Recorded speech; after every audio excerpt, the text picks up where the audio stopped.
Hey guys, this is me and I am RJ. আজকে আমি তোমাদের সাথে কথা বলবো ত্রিভুজ সম্পর্কে। ত্রিভুজ সম্পর্কে কথা বলতে গিয়ে ত্রিভুজের বেসিক লেভেল নিয়ে আমি প্রথমে কথা বলবো, তারপর ত্রিভুজের অ্যাডভান্স লেভেল নিয়ে কথা বলবো। তাহলে চলো দেখি ত্রিভুজের বেসিক লেভেলগুলো দেখে নিই। সর্বপ্রথমে আসি ত্রিভুজের সংজ্ঞায়। তো ত্রিভুজ কাকে বলে? ত্রিভুজের সংজ্ঞায় বলা হয়েছে সংজ্ঞা যে তিনটি বাহু দ্বারা সীমাবদ্ধ ক্ষেত্রকে ত্রিভুজ বলে। তিনটি বাহু দ্বারা সীমাবদ্ধ ক্ষেত্রকে ত্রিভুজ বলে। তাহলে সেটা কেমন?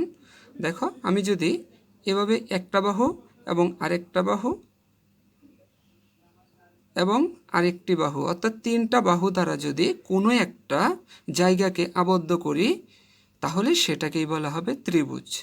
সেক্ষেত্রে আরেকটা এক্সাম্পল যদি দেখি, এরকমও হতে পারে একটা বাহু আরেকটা বাহু আরেকটা বাহু। তাহলে এরকম যদি তিনটা বাহু দ্বারা যদি কোনো একটা ক্ষেত্রকে আবদ্ধ করা হয় তখন সেটাকে বলা হবে ত্রিভুজ। তো ত্রিভুজের ক্ষেত্রে একটা বেসিক যেই সূত্র আছে, ত্রিভুজের বেসিক ক্ষেত্রফল নির্ণয়ের যেই সূত্র সেটা হচ্ছে ত্রিভুজের ক্ষেত্রফল নির্ণয়ের সূত্র ক্ষেত্রফল ইকুয়াল হাফ ইন্টু ভূমিগুণ উচ্চতা। তাহলে দেখো, এই বেসিক লেভেলের যেই সূত্রটা সেটা হচ্ছে বেসিক লেভেলের সূত্র আমি এই কারণেই বলছি যে ত্রিভুজের অ্যাডভান্স লেভেলে আরও অনেকগুলো ত্রিভুজের সূত্র আছে। তো ত্রিভুজ বলতেই আর ত্রিভুজের ক্ষেত্রফল বলতেই যেই কথাটা আমাদের মাথায় আসে সেই সূত্রটাই হচ্ছে এই সূত্রটা। তাহলে ক্ষেত্রফল ইকুয়াল হাফ ইন্টু ভূমিগুণ উচ্চতা। তাহলে আসো দেখি এই সূত্র প্রয়োগ করে কোনো একটা এমসিকিউ সলভ করতে পারি কিনা। দেখো, উদাহরণ হিসাবে আমি একটি প্রশ্ন এখানে নোট করেছি। কোনো ত্রিভুজের ভূমির দৈর্ঘ্য 3 সেন্টিমিটার, ভূমির দৈর্ঘ্য 3 সেন্টিমিটার, আবার উচ্চতা 4 সেন্টিমিটার হলে ক্ষেত্রফল কত? হলে ক্ষেত্রফল কত? তাহলে দেখো, এটার যদি ক্ষেত্রফল বের করতে চাই আমরা জানি ক্ষেত্রফল ইকুয়াল হাফ ইন্টু ভূমি গুণ উচ্চতা। তাহলে এখন দেখো, অঙ্কের মাঝে আমাকে দেওয়া আছে, প্রশ্নে দেওয়া আছে হাফ, হাফ থাকবে এখন ভূমি, ভূমি এখানে দেওয়া আছে 3, ভূমির দৈর্ঘ্য 3 সেন্টিমিটার এবং উচ্চতা দেওয়া আছে 4 সেন্টিমিটার। তাহলে আমি এটা বসিয়ে যদি ক্যালকুলেশন করি, তোমরা ক্যালকুলেটর চাপলে একটা রেজাল্ট পাবে। তো আমি ক্যালকুলেটর চেপে রেজাল্ট এনেছি, আমার রেজাল্ট এসেছে 6 বর্গ সেমি। এবার আসো আমরা ত্রিভুজের প্রকারভেদ নিয়ে আলোচনা করি। মূলত ত্রিভুজকে দুটি ভাগে প্রকারভেদ করা হয়ে থাকে। তার মধ্যে বাহুভেদে ত্রিভুজ 3 প্রকার বলা হয়ে থাকে। বাহুভেদে ত্রিভুজ 3 প্রকার, সেটা হচ্ছে সমবাহু ত্রিভুজ, সমদ্বিবাহু ত্রিভুজ এবং বিষমবাহু ত্রিভুজ। আবার ত্রিভুজকে আরেকভাবে বিন্যস্ত করা যায়, সেটা হলো কোণভেদে ত্রিভুজ 3 প্রকার: সমকোণী ত্রিভুজ, সূক্ষ্মকোণী ত্রিভুজ এবং স্থূলকোণী ত্রিভুজ। দেখো, এখন আমরা প্রত্যেক প্রকার ত্রিভুজের আলাদা আলাদাভাবে ব্যাখ্যা সহ শিখে ফেলি। তাহলে দেখো, সর্বপ্রথম আমার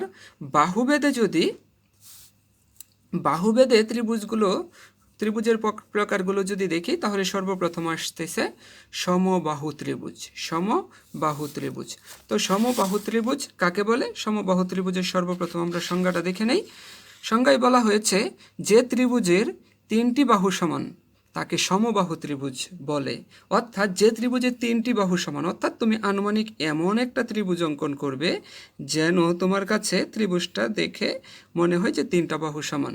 দেখো, এই বাহু এবং এই বাহু, 3টা বাহু যদি সমান হয় তবে সেটাকে বলা হবে সমবাহু ত্রিভুজ। দেখো, তাহলে সমবাহু ত্রিভুজের ক্ষেত্রে ক্ষেত্রফল নির্ণয়ের একটা সূত্র আছে। সূত্রটা হচ্ছে √3/4 ইন্টু এ স্কোয়ার। তাহলে এ আবার এখানে কি? এ হচ্ছে বাহুর দৈর্ঘ্য। এখন খেয়াল করো, একটা বাহুর দৈর্ঘ্য এ মানে হচ্ছে যেহেতু সমবাহু ত্রিভুজ তাহলে 3টা বাহুই কিন্তু সমান। কাজেই একটা বাহু এ জানা থাকা মানে হচ্ছে 3টা বাহুর দৈর্ঘ্যই আমরা জানি। সেক্ষেত্রে ক্ষেত্রফল √3/4 ইন্টু এ স্কোয়ার বর্গ একক। দেখো, এই সূত্রকে ব্যবহার করে একটা ম্যাথ করি। সমবাহু ত্রিভুজের এক বাহুর দৈর্ঘ্য 3 সেমি, 3 সেমি হলে ক্ষেত্রফল কত? তো ক্ষেত্রফল কত বের করার জন্য আমরা দেখো সমাধান করছি। আমরা জানি ক্ষেত্রফল ইকুয়াল √3/4 ইন্টু স্কোয়ার। তাহলে √3 ঠিক আছে, 4 ঠিক আছে, আসলে এ কত? এ হচ্ছে তাহলে একটা বাহু। তাহলে একটা বাহু কত? একটা বাহুর দৈর্ঘ্য তো দেওয়া আছে, সেটা হচ্ছে 3 সেমি। তাহলে এখন যদি ক্যালকুলেটর চেপে যদি সমাধান বের করি তাহলে এটার উত্তরটা কি আসে দেখো। দেখো ক্যালকুলেটর চাপলে আমার উত্তর আসে 1.29 বর্গ সেমি। এরপর দেখো আমরা দেখব সমদ্বিবাহু ত্রিভুজ। সমদ্বিবাহু ত্রিভুজ কাকে বলে? সমদ্বিবাহু ত্রিভুজ হলো কোনো ত্রিভুজের দুটি বাহু সমান হলে তাকে সমদ্বিবাহু ত্রিভুজ বলে। অর্থাৎ কোনো একটা ত্রিভুজ তার যদি দুটা বাহু যদি সমান হয়, আমরা জানি ত্রিভুজের 3টা বাহু থাকে, তার ভিতরে যদি দুটা বাহু যদি সমান হয় তবে তাকে সমদ্বিবাহু ত্রিভুজ বলা হবে। তাহলে একটা এক্সাম্পল দেখি। ধরো এটা একটা কোনো ত্রিভুজ, তাহলে দেখো অনুমান করে হাতে আঁকতেছি। সেক্ষেত্রে এই বাহুটা আর এই বাহুটা কিন্তু আনুমানিক সমান, বাট এই বাহুটা কিন্তু ওইগুলোর মতো না। এই কারণে দুইটা বাহু সমান বলে এটাকে বলা হবে সমদ্বিবাহু ত্রিভুজ। তাহলে সমদ্বিবাহু ত্রিভুজের ক্ষেত্রফল নির্ণয়ের সূত্র হচ্ছে b/4 ইন্টু √4² - b² বর্গ একক। তাহলে দেখো এখানে আসলে বি কি? বি হচ্ছে, এখানে বি হচ্ছে এই বাহুটা, বি হচ্ছে এই বাহুটা হচ্ছে বি, আবার এ হচ্ছে তাহলে সমান দুই বাহুর দৈর্ঘ্য হচ্ছে এ, সমান দুই বাহুর দৈর্ঘ্য হচ্ছে এ। তাহলে দেখো যদি এখন আমরা একটা উদাহরণ দেখি, সমদ্বিবাহু ত্রিভুজে সমান দুই বাহুর দৈর্ঘ্য হচ্ছে 4 দেওয়া, সমান দুই বাহুর দৈর্ঘ্য 4 দেওয়া, এবং অন্য বাহুর দৈর্ঘ্য হচ্ছে 3 সেন্টিমিটার দেওয়া। ক্ষেত্রফল কত? তাহলে আমরা জানি ক্ষেত্রফল ইকুয়াল b/4 √4² - b²। তাহলে এখানে যদি আমরা মানগুলো বসাই, বি কি? তাহলে বি হচ্ছে দেখো 3, নিচে হচ্ছে 4, তাহলে √4² এ কত? সমান দুই বাহুর দৈর্ঘ্য হচ্ছে এ, সেটা হচ্ছে 4, তার মানে হচ্ছে 4 এর উপর দেখো একটা স্কোয়ার, তারপর মাইনাস বি, বি কত? বি হচ্ছে 3 স্কোয়ার। এখন যদি এটাকে যদি আমরা ক্যালকুলেটর চাপি তাহলে রেজাল্ট আসবে দেখো। তাহলে আমার ক্যালকুলেটর চেপে রেজাল্ট আসে 5.56 বর্গ সেমি। দেখো আমরা সমবাহু ত্রিভুজ সম্পর্কে বিস্তারিত জেনেছি, সমদ্বিবাহু ত্রিভুজ সম্পর্কে জেনেছি, এখন বাকি আছে বিষমবাহু ত্রিভুজ। এখন আমরা দেখব বিষমবাহু ত্রিভুজ। দেখো বিষমবাহু ত্রিভুজ কাকে বলে? যে ত্রিভুজের 3টি বাহুই অসমান, যে ত্রিভুজের 3টা বাহুই অসমান তাকে বিষমবাহু ত্রিভুজ বলে। তার মানে হচ্ছে কোনো বাহুর সাথে কোনো বাহুর মিল থাকবে না। অর্থাৎ যদি এটাকে এভাবে লিখি আমরা,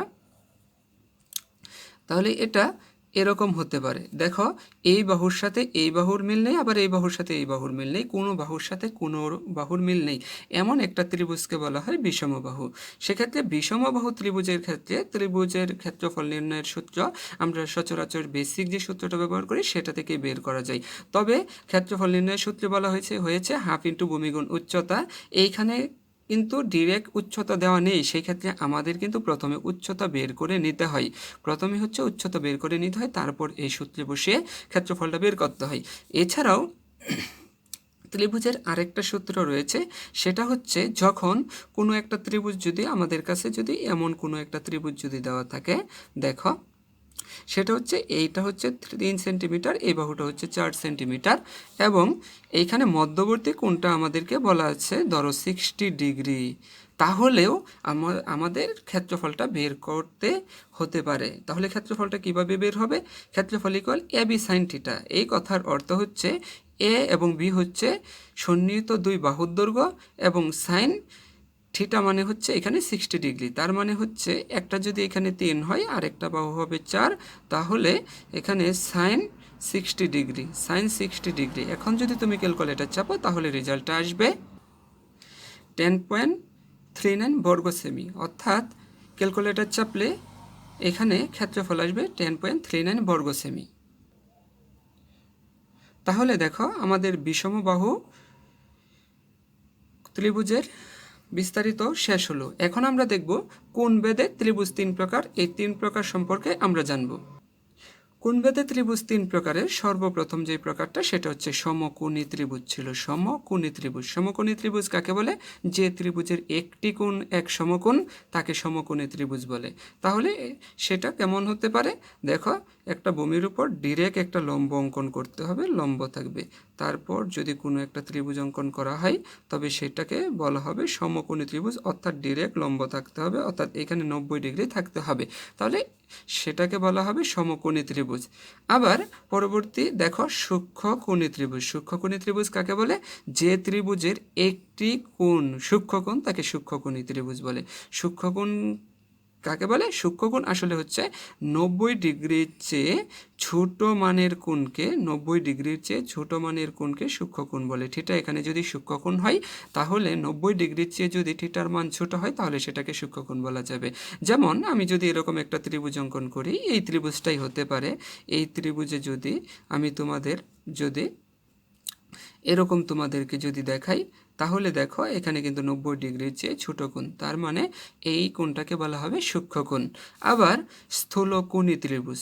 স্থূলকোণী ত্রিভুজ কাকে বলে? যে ত্রিভুজের একটি কোণ স্থূলকোণ তাকে স্থূলকোণী ত্রিভুজ বলে। এই কথার অর্থ হচ্ছে আমি যদি এরকম একটা ত্রিভুজ অঙ্কন করি, লক্ষ্য করো, তাহলে দেখো এখানে যেই কোণটা উৎপন্ন হলো সেই কোণটা কিন্তু 90 ডিগ্রির চেয়ে বড়, অর্থাৎ 90 ডিগ্রির চেয়ে বড় মানের কোণকেই কিন্তু স্থূলকোণ বলে। 90 ডিগ্রির চেয়ে বড় মানের কোণকে স্থূলকোণ বলে, অর্থাৎ থিটা এখানে স্থূলকোণ। তাহলে দেখো এখানে সমকোণী ত্রিভুজ সম্পর্কে জানলাম, সূক্ষ্মকোণী ত্রিভুজ সম্পর্কে জানলাম এবং স্থূলকোণী ত্রিভুজ সম্পর্কেও আমরা জেনে নিলাম। এখন আমরা দেখব একটা ত্রিভুজের মধ্যমা কিভাবে অঙ্কন করে। একটা ত্রিভুজের মধ্যমা কিভাবে অঙ্কন করে। লক্ষ্য করো, যদি এ বি সি যদি কোনো একটা ত্রিভুজ হয়, এখানে যদি এ বি সি যদি কোনো একটা ত্রিভুজ হয় তাহলে মধ্যমা অঙ্কন করার জন্য আমরা যে কোনো একটা বাহুকে কল্পনা করে নেব। সর্বপ্রথম আমি বিসিকে বাহু হিসাবে ভেবে নিলাম। এখন বিসি বাহুর মধ্যবিন্দুর সাথে যদি বিসি বাহুর বিপরীত কোণের সাথে যদি যোগ করে দেই তাহলে এ ডি যেই রেখা পাচ্ছি সেটাই হবে মধ্যমা। আমি আবার বলছি, যদি এ বি সি কোনো ত্রিভুজ হয় এবং বিসি বাহুর মধ্যবিন্দু যদি ডি হয় তাহলে বিসি বাহুর বিপরীত কোণ কি? বিপরীত কোণ হচ্ছে এ। তাহলে এ কোণের সাথে যদি বিসি বাহুর মধ্যবিন্দু যোগ করি তাহলে যেই রেখাটা পাওয়া যাবে সেটাকে বলা হবে মধ্যমা, অর্থাৎ এখানে এডি একটা মধ্যমা, এখানে এডি একটা মধ্যমা।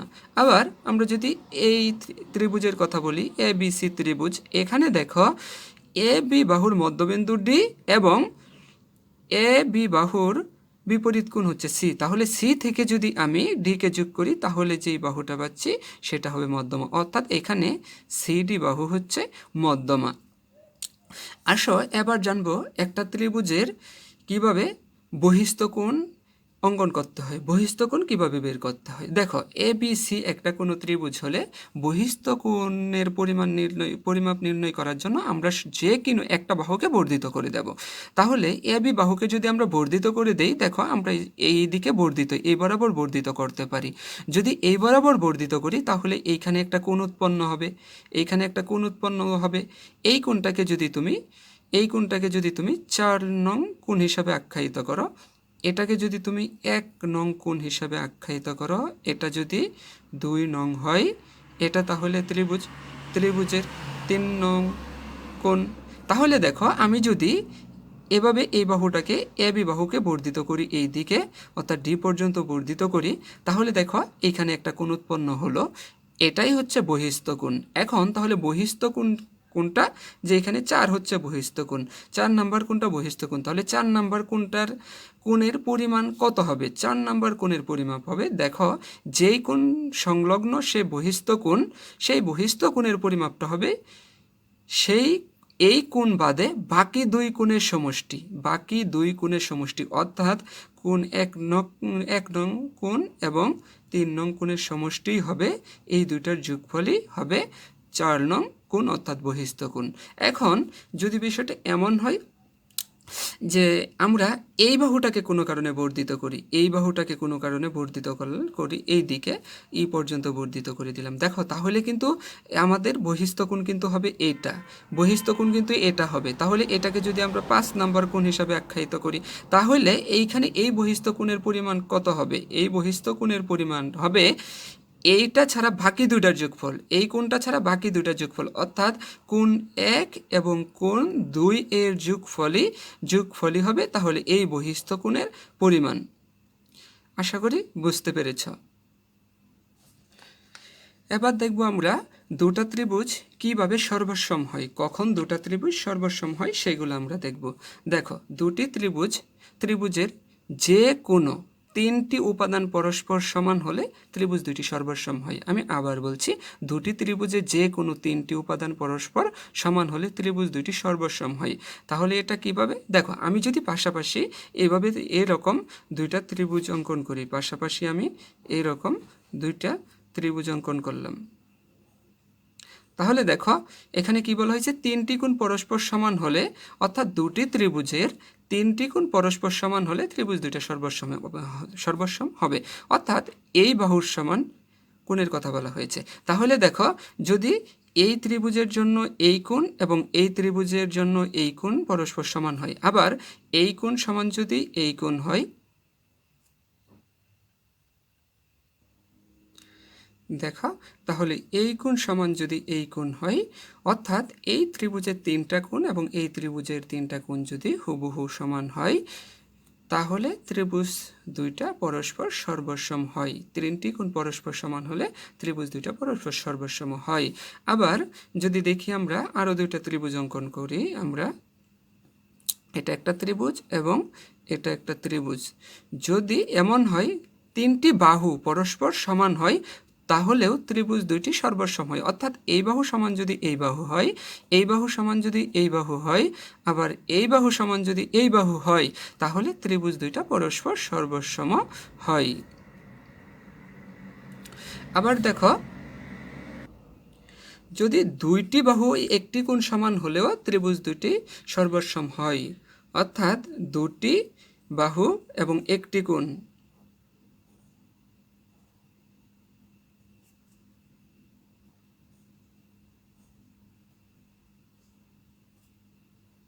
অর্থাৎ দেখো যদি আমরা বলি এই বাহুটা সমান হচ্ছে এই বাহু এবং এই বাহু সমান যদি এই বাহু হয় এবং ওদের অন্তর্ভুক্ত একটা কোণ এই কোণ এবং এদের অন্তর্ভুক্ত এই কোণ যদি সমান হয়, তাহলেও দুইটা ত্রিভুজ পরস্পর সর্বসম হয়।